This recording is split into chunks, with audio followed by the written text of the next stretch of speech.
Hi, Melanie Muenchinger here, illustrator for Gina K Designs.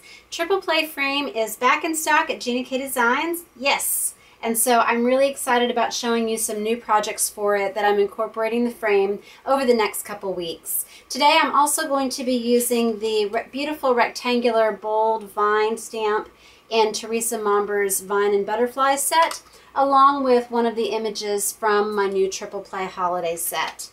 In addition to that, you're also going to need some ink pads. I've got the Gina K Jelly Bean Green, Fresh Asparagus, Blue Denim, and Black Onyx for stamping the frame, the Wink of Stella glitter pen, some adhesive, and some foam squares for popping up the butterflies from that set, and then just some scissors. So very minimal supplies on this one, no markers. We're going to be doing our coloring with a water brush. So that's the final supply. You can also just use a regular brush and a cup of water, but I always use water brushes just because they're so convenient and no mess. So to begin, we're going to start by stamping the frame. So we're going to ink this up in the Black Onyx. So I have a lot of staining on this stamp because I got a little bit too hasty a few times and would accidentally drop the corner into the middle of that stamp.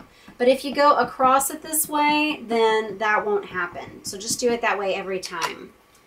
Before I stamp it, I want to pick it up, hold it to the light, and make sure that all of the corners are inked. And this is a 4" by 5 1/4" white mat. So just drop it. Press all over and lift. Perfect. Okay, so now what we're going to do is we are going to put this vine.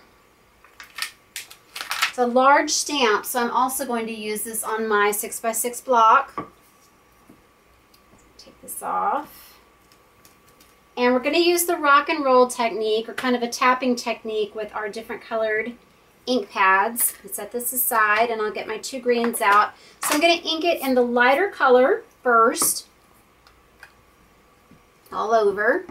I just love this. You can use it for different flourishes, but I really like that she cropped it into a rectangular shape so that you can use this as a background, and it nests perfectly into that frame. Now I'm going to take my Fresh Asparagus pad and I'm just going to kind of tap the corner onto some different areas. Don't want to do too much or we're not going to see the light green showing through. You can also do this with a marker, but it's just so easy with the pad. Okay, so I'm going to lay this down. And you see how that just fits right within those borders perfectly. So this would be beautiful too for the trellis design that I showed you before. Now, if you don't want the vine going over this belly band and circle part, what you could do instead is create a mask for the frame, like I've shown you in some other videos, where you would just stamp it onto another piece of scratch paper, cut out these sections, and then lay it over, or you could cover this up with Post-it notes, but then you would just have this vine filling in this section here and this section here, and that would be open. Or you could do it where you are cutting out just the circles so that those are open too. Okay, so this is a layout that we can do either portrait or landscape style.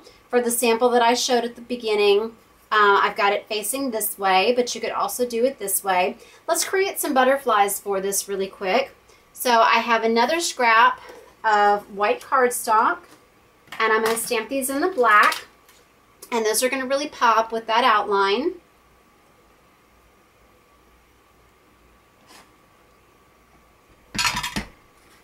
Let me use this one. Okay, so I'm going to use this side view butterfly.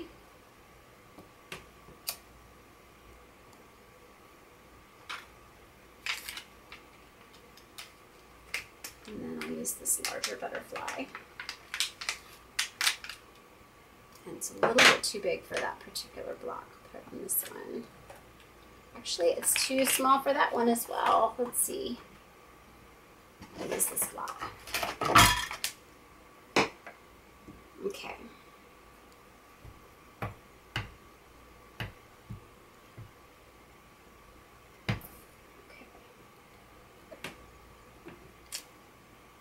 All right, so I'm going to color this, and I'm using the Wild Wisteria cardstock, but I'm using the blue denim pad. So we do have a coordinating ink pad for this, but the reason why I'm choosing one that's a little bit darker is because this is going to go darker and then blend out to a color like this and then one shade lighter. If I'm watercoloring with the Wild Wisteria pad, it's going to start at this color and then go lighter. So this is just a trick to give it a little bit more pop, and it really, really looks like a purplish ink when you watercolor with it. So I'm just going to rub some of this into the lid of my pad and swirl it around.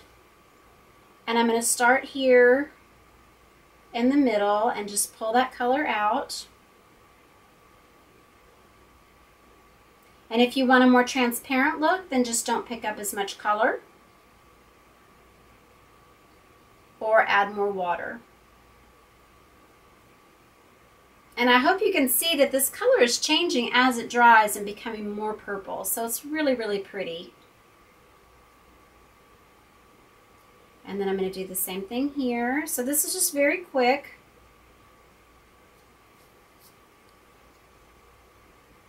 So it's done whenever you think it's done. And then I'm going to add a little bit of this Wink of Stella glitter pen on top. And I will hold this up to the light so that hopefully you can see the shimmer, but it dries clear, so you can put that over any color, so you can see that sparkle there. And then we'll just cut these out.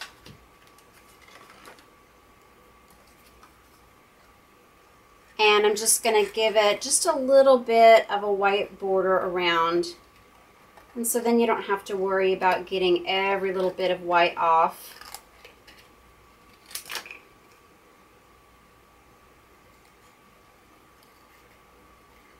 And then we'll pop these up with the foam squares. If you want to color in the borders of that triple play frame, you can, but for this one, I'm leaving them open.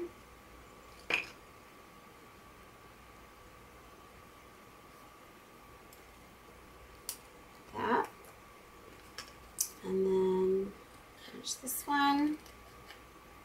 And then we're going to add some little berries to that frame. So I have a little trio of berries in my new triple play holiday set that look like they are stitched. They have a little highlight on them, and you could also use the little trio of berries that I have in my fabulous holiday fillers set that goes with the holiday frame.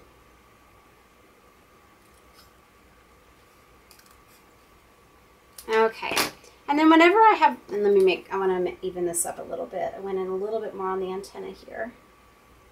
Okay, whenever I have a butterfly that I am popping up, I always like to fold it just a little bit to give the wings a little more dimension. So I just press my thumbs in to pull that out, and then I would like to curve these just a little bit. So hold it there in the middle and then push it towards. And then this you can just gently pull out this way. So I am going to mount this onto my card.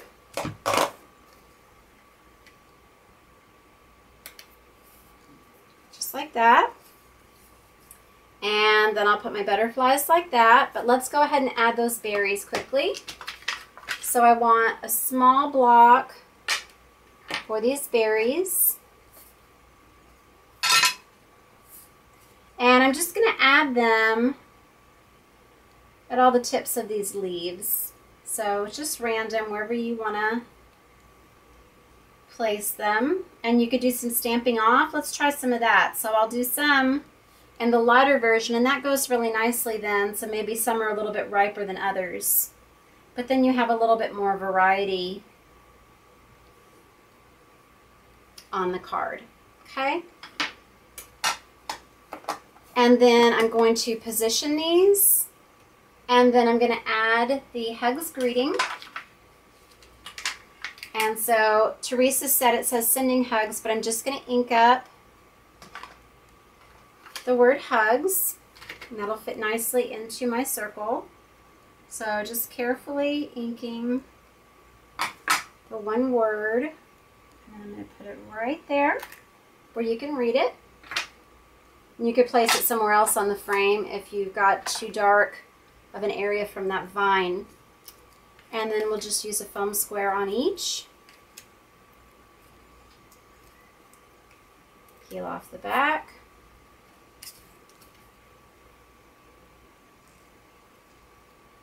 And your card is complete.